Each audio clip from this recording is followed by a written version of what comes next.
कलयुग का वर्णन कर रहे हैं कि मैं जो अपनी आंख पे देखता हूं कि वो नीला आकाश है, उसमें वो खिले हुए और उसमें से रस गिर रहा है। रस कहते हैं अमृत गिर रहा, कहते हैं मैं उसमें से पी गया, इतना पिया कि छक गया। तभी तो कह रहे थे अरे हृदय देख, चेहरे को देख कुछ पा गया। उन्होंने कहा कि देख ले पा गया, कितना मस्त हो गया है, पा गया को। बोलो। कालांद्री पर नित नित जाई, पुण्य ते पार पार होई राय। कहते हैं कि मैं उस पर अपना रोज जाता था, रोज दर्शन करता था, नित्य प्रति, हर रोज दर रोज। कहते वहां मैंने अपनी बैठक बना ली थी, जब चाहे जब उस पर चले जाए, और फिर वहां बैठ करके देखता हूं उधर, तो उधर अंधेरा तो है नहीं, उजाला है, प्रकाश है, लाइट है। जैसे सूरज निकल जाए तो लाइट में सामने सब दिखाई देगा, ऐसे ही वहां लाइट है, उजाला। तो कहते हैं नित्य नित्य उस पर जाता हूं, रोज वहां बैठक बनाए, रोज देखता हूं, और उसमें से रस गिर रहा उसको रोज पीता हूं। उसमें भी क्या, यानी वो शब्द भीगने का है कि बिल्कुल जैसे कि एकदम तर हो गया उस। बोलो। 9 लाख कमल ने रखी पुण्य भाग। अब वो प्रियलाल कहते हैं कि वहां बैठ के मैं क्या देखता हूं कि 9 लाख कमल है, यानी सहजल कमल, 9 लाख कमल है। तो प्रियलाल वहां से बैठ करके देखते हैं, वो देखते हैं उसको, ये 9 लाख कमल, उसको देखा उन्होंने, इसी पर वो स्थापित है। 3 लोग के मालिक, मुसलमान इनको खुदा कहते हैं, और ईसाई इनको गाड कहते हैं, हिंदू इनको परमात्मा कहते हैं, नाम इनका निरंजन है। और ये सहजल कमल पर बैठे हुए विराजमान, इनकी बैठक यही रहती। और 3 लोग के मालिक हैं, तो इनके जो चारों तरफ सूक्ष्म लोग, उसके नीचे जो है वो जैसे स्वर्ग में कुंड, वो लिंग लोग, और उसके नीचे ये है मृत लोग, इसको पिंड लोग कहते हैं, और ऊपर वाले को अंड लोग, और उसके ऊपर में सूक्ष्म लोग। ये 3 लोग के मालिक हैं, इनका स्थान सहजल कमल में है। तो कहते हैं कि जब मैं वहां नीलगिरी पर्वत पर कमल पर गया, बैठा चरण कमलों में, और खूब पिया, सराबोर हो गया, तो आगे खिसक के देखता हूं, खिसकने का मतलब आगे चल करके देखता हूं कि 9 लाख कमल है, उस पर ये विराजमान बैठे। यानी इनका भी ऐसा नहीं, महल है इनका, बहुत सुंदर इनका महल। अगर देख लिया जाए तो बड़े बड़े कहते हैं कि सिरगर्दान हो गए, आगे जाने की इच्छा ही खत्म हो जाती है। इस तरह का इनका दर्शन है, यानी छोटा मोटा दर्शन नहीं है, बहुत दर्शन। इसी को सब लोग देख करके और कहते हैं बस यही सब कुछ और आगे कुछ नहीं है। तो कहते हैं प्रियलाल कि स्वामी मैं उसको देखता हूं, वो 9 लाख कमल है, उस पर विराजमान, और उनका साक्षात्कार दर्शन है। अभी अपने साधन काल वितरण कर रहे हैं। बोलो। सहस कमल के चली गई पार। इसको कहते हैं सहजल कमल, कहते हैं कि इसके पार, सहजल कमल के पार गई, उस पार, तो उधर में कारण लोग हैं।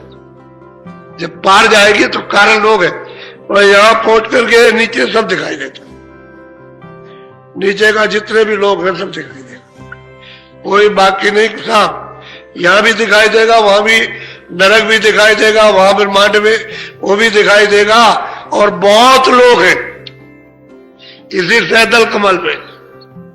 तो कहते हैं कि स्वामी उसके आगे गए, उसके आगे उसके उस पार। और गोस्वामी महाराज ये कहते हैं रामायण में कि मुंदेव नैन, मैंने बाहर की दोनों आंखें बंद की तो ये अंदर की आंख खुली, और त्रिसित में बहुत तृप्त हुआ। यानी मतलब जब उनको वो पीने को मिला तो वो भी तृप्त हो गए। वो विलोक राम मुस्कुराई, सहजल कमल में राम विराजमान, 3 लोग के, वही मतलब है खुदा और गाड। वो विराजमान है, कहते हैं मैंने उनको देखा, मुझे देख करके और मैं उनको देख के तो हाथ पड़े, खुश हो गए। आप ही की रामायण जिसको पढ़ते हैं उसी में लिखा है, हंस गए तो मैं उधर चला गया। यानी उधर का मतलब उस तरफ, उधर का मतलब पेट में नहीं, पेट उधर नहीं है, उस तरफ चला गया, उधर उस पार में। कहते हैं उधर जब बीच में खड़ा हुआ, उधर माज सुन अंडा जराया, तो सब मैंने अंड की रचना जितने भी स्वर्ग वैकुंठ की थी अपनी आंख से सब एक एक करके देखा। वो स्वामी जी कहते हैं सब देखा। उधर माज सुन अंडा जराया और देखो बहुत ब्रह्मांड दिखाया, बहुत से ब्रह्मांडों को वहां खड़े होकर के देख रहा हूं अपनी दिव्य ज्ञान चक्षु से। और वो ये कह रहे हैं नौलख कमल सैदल कमल के पार, उस पार उधर जाकर के उधर देखता हूं। तो ये सब देखने लगे, सब दिखाई दे रहे, कृपा हो गई उनकी, दया हो गई। गोस्वामी जी महाराज पर दया गुरु की हो गई, इन पर दया गोस्वामी जी की हो गई, और ये अपने अभ्यास को वर्णन कर रहे थे। हे स्वामी आपने जो कृपा दया की है, हम तो आए थे परीक्षा लेने के लिए, लेकिन आपने हमारे ऊपर अनुकूल दया कर कृपा, और ये जो आपने दिया उसको लेकर के आए, उसको सुन लीजिए, बोलो। हाँ, सागर खिर की समुद्र माई, बार पैठी के सूरत। कहते हैं कि सैदल कमल के पार, कहते हैं कि समुद्र, ये तीन भवसागर इसको कहते हैं कि इसकी एक खिड़की है पार जाने की, ये भवसागर, ये पिंडलोक, अन्यलोक और ऊपर में सूक्ष्म लोक और ब्रह्मांड लोक, ये सब के सब भवसागर, इसमें वापस आ जाएंगे। तो कहते हैं कि हमको वहां उस पार जब हम गए तो हम देखते हैं कि सामने एक बहुत बड़ा दरवाजा यानी खिड़की है, वहां दिखाई दे रही है। अगर उस खिड़की में चले जाए और उस पार हो जाए तो पार उतर जाए, और खिड़की के अंदर रहे तो इस पार नहीं। तो कहते हैं मैं उसको देखता हूं, तो अंधेरा तो है नहीं, कैसे ही आंख से देख रहे हैं, इसके माने बहुत प्रकाश है, बहुत प्रकाश। उस प्रकाश में वो सैदल कमल के उस पार वो देखते हैं, तो जब बहुत से ब्रह्मांड दिखाई देते हैं तो प्रकाश ही में तो दिखाई देते हैं। तो ये प्रकाश सूरज का नहीं है, ये हमारा सूरज नहीं, न चांद है न ये तारे, वो तो दूसरे चांद और तारे वहां, ये नहीं है, वो तो सब चेतनी चेतन है, वहां जड़ का तो कोई नाम नहीं है, ये वहां जा भी नहीं सकते, ये कोई भी निशान मानी जा सकता। तो कहते हैं कि मैंने समुद्र पार जाने की, यानी प्रियलाल कहते हैं स्वामी मैं खिड़की देख रहा हूं पार जाने के लिए, खिड़की है। अब वो पूछना चाहते हैं कि स्वामी ये ठीक देखा कि नहीं, इसलिए पूछ रहे हैं कि स्वामी जी ठीक है कि नहीं है, समझे कि वो जो हमने देखा वो गलत तो नहीं है, कि हम इधर उधर तो नहीं कहीं बह गए। तो उन्होंने कहा नहीं ठीक है, बोलो बोलो। देखा जाए वह अजब तमाशा, सूरत लीन कोई पहुंचे दासा। कहते हैं कि भाई अगर कोई वहां कौन पहुंच सकता है, कि भाई अगर कोई वहां पहुंचा हुआ महात्मा मिल जाए, उसका अगर साथ कर लिया जाए तो वहां पहुंच सकता, बाकी वहां कोई नहीं जा सकता। भाई तीन लोग के पार कैसे जाएगा, जब तक उधर पहुंचा हुआ नहीं मिलेगा ले जाने ले आने वाला, तब तक उधर कोई जा नहीं सकता।